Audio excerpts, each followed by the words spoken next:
2,500,000หาเบิ่งเงินกันเด้อบาดนะมีบ่บาดนี่จ่ายหรือติดนี่ไว้ช่องปียังสิจ่ายบ่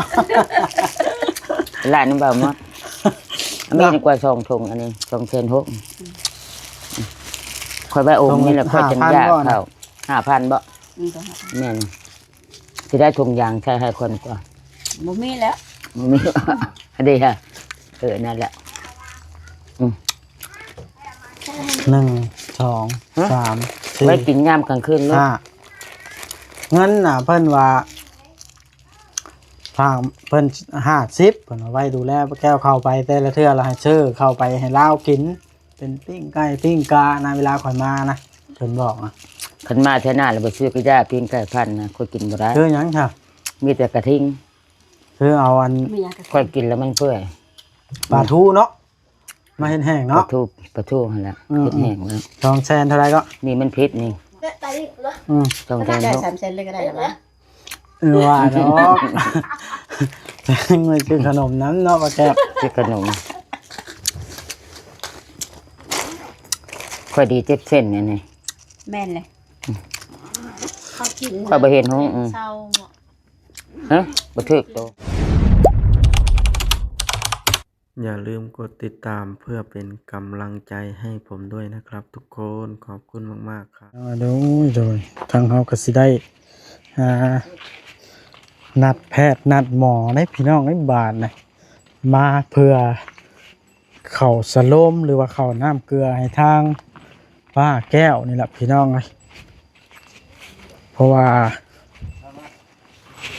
สบายดีเจ้ามื้ออื่นเช้าแต่เช้าสิหยังบอกว่าสบายดีเด้อป้าแก้วเด้อ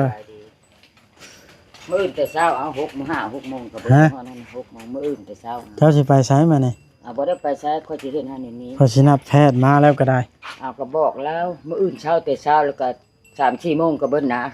บัดอันนี้กลางคืนหั่นเจ้าตักชั่วโมงเราปล่อยเราบ่ได้ปล่อยไว้แล้วเราใส่ค่อยเราก็บึ้งค่อยนะมีเช้าแต่เช้าเอาว่านั่นบ่เอาแบบนั้นแหละโทรบอกแล้วมื้อเช้าแล้วแต่เช้าเอามันยากค่อยก็บ่จะเป็นภาระไผดอกมานั่งเบิ่งนั่งหยังค่อยนะไผสินั่งเบิ่งเข้าแล้วก็เจ้านอนอยู่ผู้เดียวแล้วบ่กลางคืนมื้ออื่นเช้าซะมื้ออื่นเช้าให้เรามาใส่ให้แต่เช้า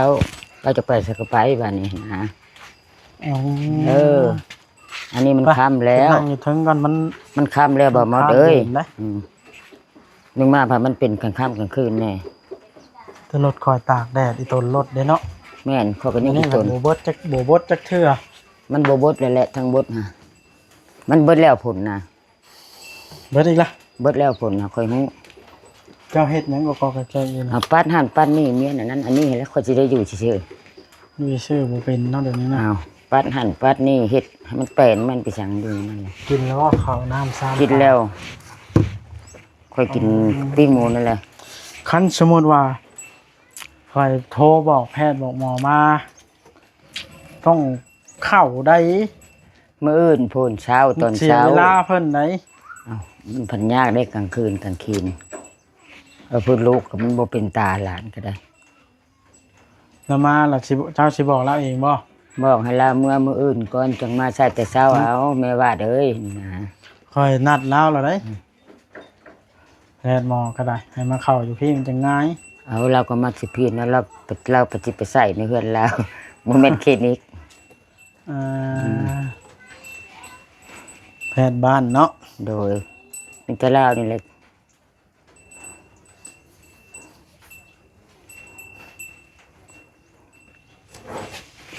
ดีใจว่าผู้ใหญ่เป็นให้อยู่ดีใจให้แล้วเนาะพวกนี้ค่อยสิมีเหือมีแห้งเจ้าก็ได้ไผบ่ดีใจเนาะค่อยแห้งดีใจแล้วเมื่อยเลยเนาะเมื่อยเรื่องเล่าน้องแต่กับยายหมดนี่คอยยังปวดหัวอยู่ปวดหัวแห้งคอยนะ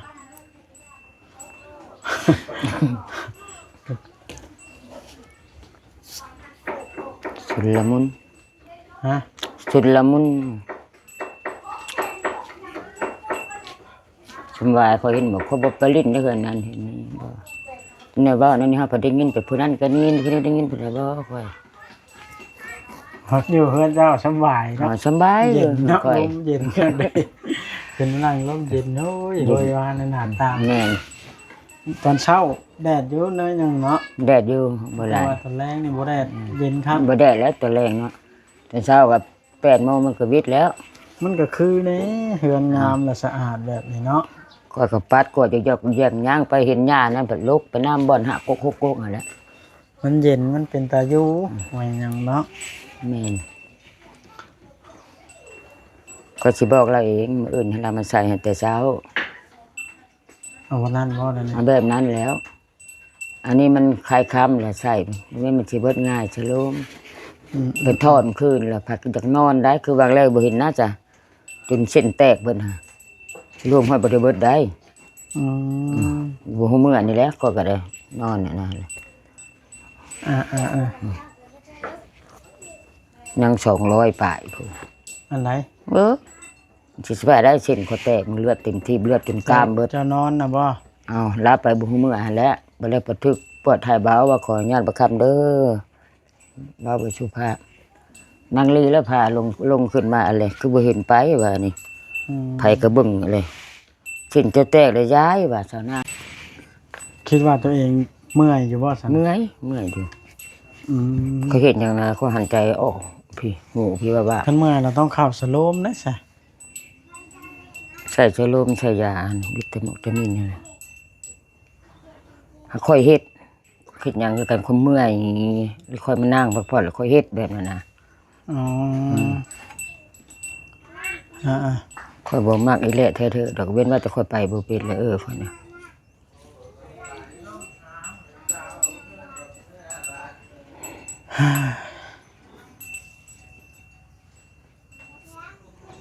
เมื่อยหลายเรื่องหลายเล่าวปวดหัวเนาะ เจ็บเช่นมันมีชื่อยังเจ็บเช่นเลยนะ ฮะ เขาเถียงกันเขายังเจ็บเช่นแล้วค่อยอยู่พี่ เจ็บเส้นเจ็บเอ็นแล้วบ่ โอ้ยมุดมัด เดี๋ยวเห็นว่าวานนี่ก็ได้ เอาเห็นแล้วนะข้อยก็นางตุโปะอยู่นี่ก็ข้อยนี่ต้มหน่อไม้ก็ได้บักจ้อยเอามาหาข้อยต้ม อืม ต้มแล้วข้อยก็แบ่งให้หมดครึ่งนึงข้อยก็เอาไว้ครึ่งนึงจะกินแค่นี้มานี่เทื่องมานี่ บักจ้อยมันเอามาอีเทื่องไปหาคน ตามที่เจ้าเห็นนี่จะว่าไผผิดไผถูกซะ เจ้าข้อยเว้าฮะบ่แม่นท้องเพิ่นบ่พี่นะบ่จักบ่เว้าอีก เรื่องเขา เจ้าบ่จักอีกเนาะ ข้อยเป็นผู้ตัดสินใจเรื่องของเขา ตะแก้ว แม่ลูกเขา ทางคอยสิไอ้ เพิ่นยกนิ้วให้เลย อืม เก่งนะเจ้าอ่ะ เอาเก่งนั่นแหละ อ้าวเจ้าต้องเป็นแบบนี้ล่ะ อืม จึงอยู่ได้บ่เจ้าแม่นเจ้าต้องบ่ฮู้น้ำเขาแบบนี้เจ้าต้องปฏิบัติว่ามันเป็นเรื่องของเขา เอาครอบครัวเขา เจ้าบ่สามารถตัดสินให้ได้ว่า โอ้ย ใคร ก็ไป ผิ ชิ ด ด ใคร ไป ถูก ชนได้ เรื่องเขาได้ ครอบครัวเขาได้บ้าหมดเลย ก่อนก็ เรื่ จั อก งของแม่ลูกเขาเขาสิไปเกี่ยวเขาหยัง จังสิถามไปจังสิรู้จักก็ได้ โอ้ยถามเรื่องเขานั่นกันเองพุ่นแหล้วไผสิไปตัดสินในข่าวของอันนี้ เรื่องของไผของมันได้ เนี่ยซะท่านหมอมาแล้วโอ้ มา ค่อย กับมืออื่นพุ่น ก็ละตกใจเบิดว่าอัน มากับ มาอื่นน่ะได้เราอันนั้นเราบ่ได้ขี่รถมาเข้ามานี่เลย ตัวเองอยากว่ามืออื่นหั่นนะแต่เช้าผัดบ้าวัดผัดโทอยู่พุ่น มานี่ละฮิบ แม่ เข้า ท่าน ให้เร ดังก็บ่มีพี่สั่งก็บ่ได้มีพี่สั่งนั่นสิไปซื้อไปพี่สั่งนี่ข้าวก็หาของมากินนี่ เอาอีกแล้ว ตบเครื่องตบของนี่ บ่มีหยังอันบ่มีนะ ท่านมีถิ่นกันนี่แหละ แล้วมาอื่น ถ่าย ทั้งเต็กแล้วเสีย ถ่าย เวลา คลิป เพิ่ ก่อน นเข้ามานี่แล้วฮิบเข้าให้เราเผาค่ำ ครับ เบิดแล้วเนาะ โอ้ยเที่ยงคืนพุ่นแล้ว โอ้ย บ่ จัง ค บ่ นนับตัวก่อนละอัน สิเบิด อยู่พาด้วยไม่บาด ประมาณ กันคืนแล้ว8 โมง8 โมง9 โมง โอ้เดี๋ยวนี้ห่างกัน3 โมงมันว่าตี เราสิไปใส่ เราบ่ได้ไปใช้แล้วเราอยากเฮ็ดหันเฮ็ดนี้แล้วอะนะ เบิ่ง เฮ็ดมาปะแก้ว พร้าวเมียนอันนี้ก่อน พร้อมแพทย์มานี่เพิ่นย่างมาเพิ่นบ่ได้ขี่รถมา เมียนกระบุงกระตะค่อยก่อนนะ มีรถไปหับกันสิไปหับอยู่ดอก พาว นัดหมอมาแล้วไปปุ๊บไปทางใดนะเจ้าอย่า บ่ได้พกค่อยมาอัด ได้ ตูนี่นะค่อยสิเฮ็ดเพียงบ่ ไม่ข่อยอยู่ในคอเจ้านั่นได้ ค่อยก็ใส่อยู่แล้วค่อยเมียนก่อน เฮ็ดชิ้นแห้งโมกันแล้วล่ะ ค่อยเมียนก่อนเมียนเฮือนก่อนบักกระทิง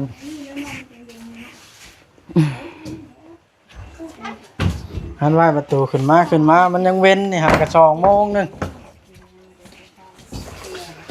เดี๋ยวเด้อหมอกี่น้อยโตนะ กินยาลงเลยต้องเปิดมันก่อน เบิ่ง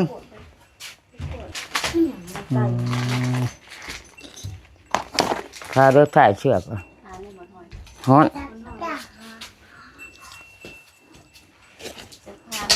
ลูกข้างจะต่อเมื่อวันเมื่อวันเมื่อวัน เหลือเฮ็ดแห้งชิ้นหมูไว้ตุน บ่แล้วมันถ่ายบ่ได้เด้เสื้อชิ้นแค่นั้น โอ๊ยสีแห้งยากยังบด มันแดดปานนี่เนาะ มันแดดนี่แหละ ให้น้ำยาให้คอยก็ได้ยากจ้ะเดี๋ยวไปตักเอง ชิ้นแห้งแม่นบ่ เดี๋ยวไปตักเองเนาะตักก็ใช้ตู้เย็นวิก็ได้ยากเป็นอย่างสีแห้งใส่ถุงให้คอยลดยายเลย มันยากแหละเนาะ เอาหอยกลางนะเราบอก มาแล้วทางนี้แล้วมันจังเย็น เย็น นี่แบบนี้แหละนี่เล็กกระปูตัวนี้ก็ได้นี่ มีเล็กกระปุย มีเด็ก ล้างแข้งล้างแขนก็ได้ เย็นพอดีงานของใครอันนี้นะพวกแม่มาของเตาคุณ มาปลาแก้วมาเจ้าปัจจิบเข่าเนี่ยอะไรเลยน้ำ เข้า ปลา นั่นแห ละ ละเฮ้ย หัวเข่าบานนี้คอยบอกเพิ่นมือเลยได้ อ่า ย่างไปเข้า หมอกี้อย่าดื้อไปเล่นน้ำน้องเดียไป ไปเล่นน้ำมาน้ำไป น้ำเดียไป มึงอย่าไปห้ามเอาสาดมานั่งนี่ ถูกก็ได้ สะอาดโอ้เพื่อนปลาแก้ว อ้าว บ่ปูสาดก็ได้สำหรับคอยมันก้นหูไปเลยก็ได้ กูให้แล้วไม่ได้แม่ว่าจะดึงไปบ่อนนางเจ้าโอเคว่าประมาณเดี๋ยวปองแรงเขาขึ้นแต่เงินงามเถอะ โอ้ยเนาะงาม แก้ เนาะ วก็งามบ่เฮือนเราเนี่ย เฮือนข่อยงามได้เฮือนข่อยเฮือนชวน ยับไปลิ้นจับผู้บ่เอ็ดมึงดูหักไปนี่ ไผสิไปเฮ็ดให้คนรวยแฮงเนาะปลาแก้ว ข่อยผัดมันเย็นข่อยมักแบบนี้ข่อยว่าข่อยมักเย็นมันฮ้อนแล้วข่อยบ่ได้ นี่แหละมันคักมีระเบียงนั่งทั้งสองทางประตู แม่ กับสองทางมันทางนั้นก็มีนะฮะ เอามันสิอันนั้นบ่เกี่ยวขึ้นไม่เท่าบ่เกี่ยวขึ้น พ่อบ่ทำนี่มันบ่สูงพุ่นบ่มันบ่ต่ำพุ่นบ่ เขาเฮ็ดอันเดรุดเอา เบิ่งมัดก้อนก้นมันนี่ พอดแล้วย่ามัน พี่ ฮะเฮ็ดดีเลยลูกชายจ้ะเอ้า หลานข่อยฮัดบ่จักจักไปใส่บ่ฮู้บ่นอนมันบ่ให้เมียนข่อยก็บ่เมียน เอาวันนั้นบ่ได้นะบ่จักรถบ่ได้นะ เอาเจ้าสินอนไปก็ได้นอน มันก็นั่งกันก็ลุกกันก็คือก็ได้ปี๊บ มาเจ้าไปถ่ายบอกถ่ายเบาก็ย่อไป นะ เข้าห้องน้ำห้องในก็ง่ายอยู่ดอก บ่เข้าดอกห้องน้ำนะ น้อยเดี๋ยวไปท่องเที่ยวได้ซะเนาะ เจ้าก็ได้สิเที่ยวจะช่องว่าติเจ้าก็ได้ เพิ่นเด้อเสร็จเลยดอกเหือก็ได้สักเครื่องช่องมือนี่ค่อยนะตั้งต่อสักเครื่อง เอาเข้ายาแบบเพิ่ม ยาวิตามินนะยาวิตามินหลายเพิ่ เพิ่ น ม บ่ เลือดเพิ่มนั่นให้เราเลย ไปตากนะงัวดึง เอากังงัวมันกินเบิดแล้วบ่เห็นนะกองนะกันชักกินนี้อันนี้ ข้าวสโลมนี่คอยสิเว้าให้ฟังเด้อเป็นเงินของอันป้านาง ป้านาง เพิ่นอยู่อเมริกา บ่ แม่นเพิ่นรู้จักกันกับพ่อค่อยแต่เพิ่นเป็นผู้สาวโห ผู้บ่าวผู้สาวเดี๋ยวนี้ บ่แล้วเราเคยป้อนข้าวพ่อค่อยน่ะยังน้อยเราน่ะ เป็นเอื้อยนะก็ว่าได้นะ บ่าวอันนี้โทรเพิ่นพายุพ้นบ่มาตอนโทรคันเพิ่นมาโทรอยู่เพเตงก็บอกมื้ออื่นพุ่นแหละ ป้าแก้วหูดีเนาะ โอ้ นั่ง เห็น เว้าอยู่ไสก็ได้ยิน เห็นว่าค่อยแบบนี้ฮะ แสดงว่าค่อยเว้าอยู่เพื่อนค่อยก็แม่นได้ยินนะมา บ่ได้ยินดอกอยู่เฮือน บริ อนมันไก่หมด เนื่องว่ามันแบบว่ามีจิตสัมผัส บ่ กันจิตสัมผัส เคยแค่อีกแล้วค่ะ นั่นเราได้ไหมเถอะ หือ กันจิตสัมผัสได้เลยฮิปช่วยทหารตำรวจได้จับโจรได้ เขาอยู่มุมใดเจใดก็ไม่ได้ยินนะ เป็นแพทย์บ้านบ่เจ้าปะ นี่ อ๋อ แต่ลาวนี่แหละ หาเลาะข่าวยาให้คนแถวบ้านนี่เนาะ ส่วนนายมันจะเล่าแล้วโทรเอา แต่ย่าง แน่บ่มีเลือดบาดเลยปลาแก้วเบิดเลือด เอา แล้ว ขาดเลือดนี่ว่าอยู่ในขาดเลือด ไม่เท่าเราขาดเลือด อืม ได้ลายยกโจกทิมแล้วว่าแต่บ่มีปลาแก้วนะ หักก็ออกเลือดก็เลือดกระบุงก็เลือดมันคือบ่เลือดซะ ไอ้แดงจมคอมอยู่ ดำปื้อ บ่ดำแดง ๆมอดบ่ แดงซ้ำ ไม้ออกแล้วได้มือนี่ ไม่รู้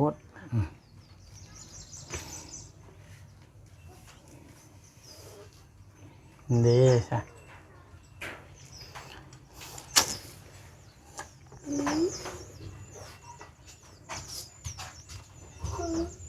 นี่ปานนั้นว่าสิบ่เข้าเนาะเสียเที่ยวเพิ่นได้ มันจะมาแล้วมาปลุกเขาติ แม่ บ่ค่อยว่ามื้ออื่นก็ว่าเพิ่นบ่ให้เงินยันคนไปซักพืชซักยาแล้วมันยังหาเพิ่นใจอีก แม่นเลย ค่อยก็สิได้เงิน เจ้าไหน แม่น ด้วยกับญาติ เมื่อยก็บ่ยอมเข้า เมื่อยกันแล้วจมเมื่อยอยู่หันเราบ่ยอมเข้าเราบ่ยอมชัก นี่ล่ะเพิ่นสาเหตุที่เพิ่นว่าบ่บอกค่อยว่าบ่เอาเงินให้เราก็อย่าได้ แม่น อย่าเราบ่เขานะ ถ้ามันเมื่อยก็มีแต่จมเมื่อยสิค่ะเอาเงินให้เราแล้วกับ บ่เขาเนาะ บ่เข้าอยู่ดีแล้วจก แม่นจุด ไปกระทบ บ่ส่วนเพิ่นให้ก็มีอยู่ตัวที่เงินคนเอาให้ก็ได้นะแต่ว่าเราให้เราไปเข้าเราบ่เข้าบัดนี้เราได้เงินแล้ว ชักยาแล้วยังบ่ชักนะ ต้องอันให้เราอัน มีแต่กิน ต้องบอกให้ว่าเข้าแบบนี้แหละแม่นเราหลีกเลี่ยงบ่ได้บาด เอาแบบนี้ มันจังแบบว่าแบบเอาเราอยู่หมัดแบบนี้เลย มื้อนั้นก็ตื่นมาก็มื้อเพิ่นเอาเงินมาให้ก็ตื่นมาค่อยก็ไปให้เพิ่นลดแต่เด้อ เอาไม่ใช่นี่แล้วนะ โดยก็ชื่ออันยาน้ำลาวยาปลากับอันสาระพอดีเบิดชาวพันธุ์เลย เข้าแบบรุ่นแรงๆลดให้เราแล้วคิดอันเพิ่มก็ได้เงินนะแบบว่าอยากให้มีแห้งนะหรือว่าเอาตามสูตรเจ้าปกติ เพราะว่าอันอยากให้เราแข็งแรงไวๆเห็นนะ ใส่แล้วก็มีเองแล้ว เราขาดน้ำเราจอยลาย ตอนนั้นก็ยังชาวไข่นะ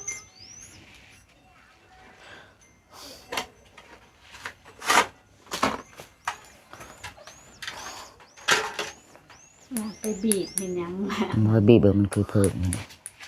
หนังจะมันฮุบเข้า คนอายุหลายเนาะ อืม เราโมเมนต์ระดับ70 ปีแล้วเราเว้า ก็70 ปีนี่เดือน บ่เชื่อข่อย ให้ ยังบ่ เขา ฮ บ่ อด เชื่อ ข่อย ค่อ เบิ่ ย งนะเป็นคน74บานสิไปได้เนาะ ทอดแล้ว โอ้ยบ่ฮอดได้คนมาอยู่บ้านนี่ไผบ่ฮู้บ่ ข่อยยัง50ปลายเลย อืม ดิฉันว่าคือมึนเบิดแขนนี่ แล้วเจ้าก็นอนฟังวิทยุฟังเพลงฟังลำไปมันบ่แดดดอกเพราะว่าแต่เป็นมันตกทางนั้น เบิดแล้วเด้ อยากกินน้ำกินในก็ใส่บักทิ้งนี่แหละ เด้น้ำกินบ่ได้ต้มเด้อ เด้อฮู้เจ้าเด้อ เอาโลดบางแล้วก็เช่นแตก ตีงดู บ่แม่นติ่งลงบ่ได้เบาเด้ น่ะ อืม กันนั่นเลย มันโหลด มันเฮ็ดได้ซะนาก็เมื่อแต่เฮ็ดได้มันก็บ่ลงตี้เลือดกามบัดนี้จำเป็นจุเพิ่นพากันทอด คอยเต็กคอยหิวเขาปา เดี๋ยวเอาไปดูก็ใช้ได้แล้วว่า ติ่งกับชายโครงห้องชาย ไม่ได้ใช่ปะเดี๋ยวเอาไปดูไป62อันซักเอาบ่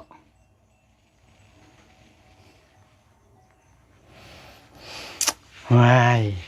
เดี๋ยวเว้านะปลาแก้วฮิปปล่อยให้เพิ่นวิชาการแพทย์เพิ่นเจ้า เรา อย่าแนะ ถาม นำ เพิ่น ถามแม่ว่าค่อยกับเราก็ซ้ำกันเองหั่นแหละ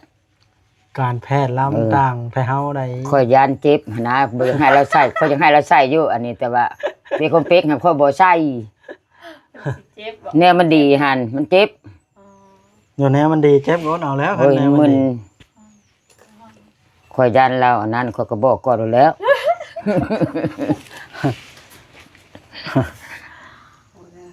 เ เลิศ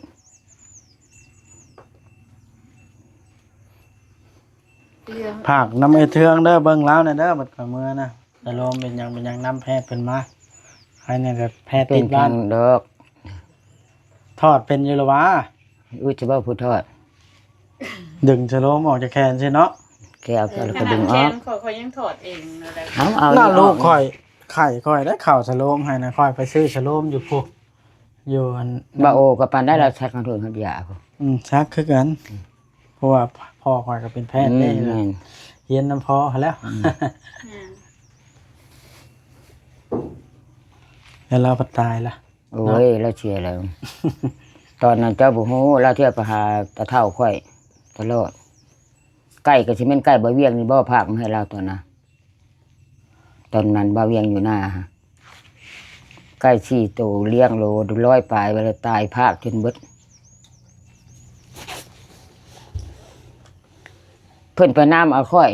เมื่อย อยู่ใส่ พูดแล้วก็ไปหาหน่อไม้ขายบ่ให้ไปใช้ แล้วบ่ได้ไปบ่ได้นี่ค่ะ บ่ไปใช้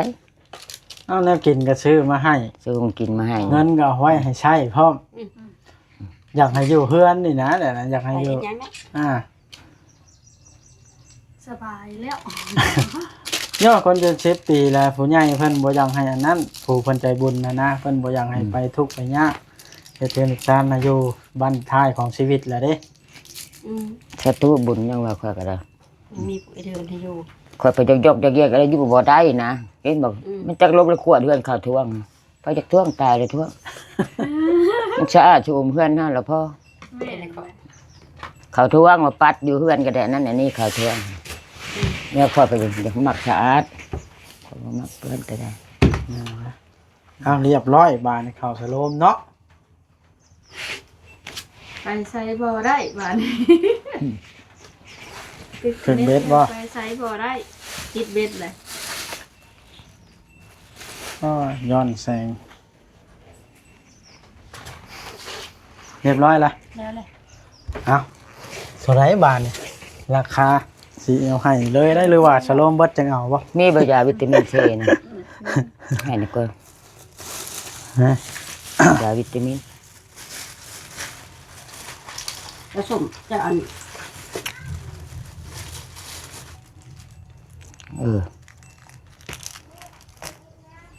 แกะฮะ มันหยังอันนี้นะ วิตามินซี เอากินเนี่ยกว่าคอยก็ยากเลย บ้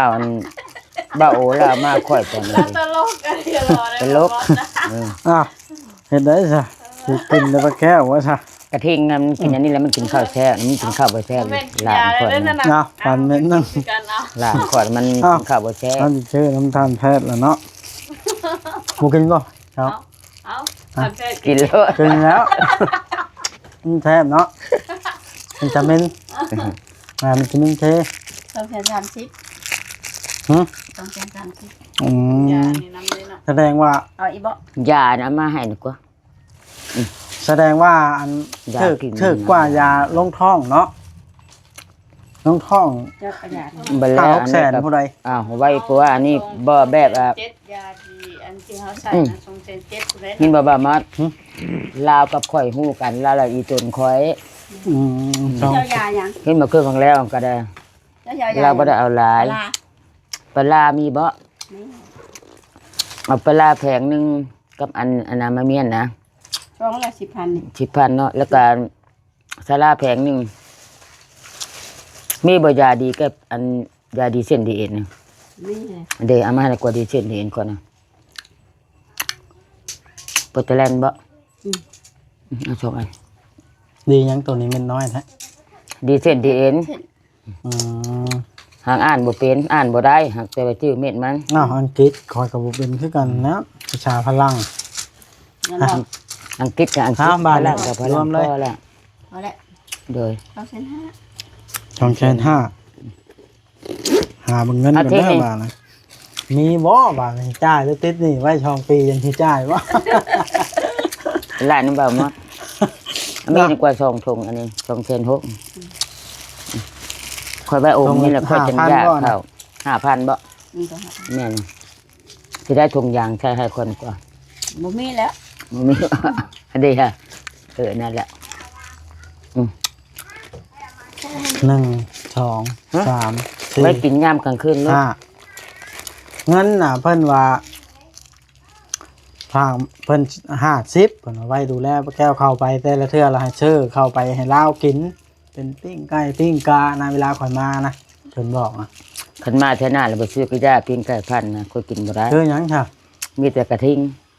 คือเอาอัน ไม่อยากกระ ค่อยกินแล้วมันเปื่อย ปลาทูเนาะมาเห็นแห้ง ป เนาะ ลาทูหั่นล่ะ อืม เฮ็ดแห้งแล้ว ทองแซนเท่าไหรก็ นี่มันพิษนี่ อืม ต้อง ถ้า แทน ได้ เนาะ 3 เซนเลยก็ได้หรอวะ ว่าเนาะ แต่มันคือขนมน้ำเนาะป้าแก้ว คือขนมค่อยดีเจ็บเส้นนี่นี่ แม่นเลย เขากิน ค่อยบ่เห็นห้อง เศร้าบ่ ฮะบ่ถึกตัวบ่ถึกบ่ บ่เขากินเขาเจ็บแอวเขากินอะไรแล้วมันเศร้า ไปใช้ 10จะเจ็บแอวน่ะมันก็บ่ใช่ บ่แม่นยาดีเจ็บแอวย าตัวหนึ่งเขาก็ซื้อมากินซื้อมากินเพราะบ่เศร้าต้องกิน บ่มันบ่ถึกตัวเจ็บแอวเกี่ยวก็หมดลูก 260,000 จึง ยังอีก10,000ได้นี่เนาะ ได้แล้วหาอยู่ ใบเช้าก็เห็นอยู่เจ้าบอกเอาใบเช้าให้เอาใบ ไผ ที่จะเห็นอยู่เป็นไง ไปหาชิป นั่นนะข่อยว่าบ่ได้ชื่อบ่ผิดนะ เราเห็นเฉย กาว่ามัด อ้าว เข้าใจ ว่าชื่อขนมตัวไหนอันนี้นะ ก็ชื่อท่านนี่แหละ ป้านางเอ้ยพ่อค่อย เอ้ยพ่อเพิ่น แม่นเพิ่นหูจักกันนะแต่เพิ่นยังน้อยเพิ่นว่าเอ้าอยากให้ป้าแก้วขอบใจเพิ่นแน่ สบายเด้ออัน ให้พรเพิ่น แม่นางเอ้ยขอขโมกขอบใจหลายๆเด้อที่เบิ่งที่แย่งผู้ค้าเอาแพทย์เอาหมอมาซักหืดซักยาใช้สโลมขอให้ท่านนั้น ให้ซอยข่อย จงมีอายุทุกขังพาลังขึ้นอันใดให้ได้อันนั้น มึงข่อยย่างไปนี่ ให้เบิ่งให้แย่งที่เบิ่งที่แย่งผู้ค้าก็เงินคำเท่าใดก็ตามให้ลังไหลประหาทานกลัวนี่100 เท่าพันเท่าเด้อแม่นางเอ้ยให้เจ้ามันเจ้ายืนเด้อสุขภาพแข็งแรง ตลอดถึงขวัญนี่แหละฮะขวัญดีกว่าเช้าแน่ แล้วก็ถึงบ่าวบอสให้ได้หลานเจ้านะ เอาแล้ว ให้ดีให้อยู่ดีมีแห้งบ่าวบอสก็ได้ถึงเลขถึงบุญรวยก็เลขก็ได้ โดย เอาโอเคเบิ่งกันเด้อบาดในข่อยสิกลับก่อนเมียข่อยท่ากับลูกอยู่ยังบ่ได้กินข้าวอยู่เมื่อหากินข้าวกันค่อยก็ได้ แม่นเป็น ซอยแล้วเจ็บท้อง แม่นเจ้ายากกับพี่ฮัน โอเคเด้ออยู่ดีมีแห้งดีเช้าไว้ๆ โดย แข็งแรงเด้อป้าเด้อ โดย มาไม่ค่อยมาบ้านนี่ ในสายผู้ใดเพิ่นมาเตื้อถึงผู้ใด เอาโอเคพี่น้องเลยได้ก็ขอบคุณขอบมกขอบใจทั้งป้านางหลายๆเด้อที่ซอยเรือป้าแก้ว หมกกระจายหลาย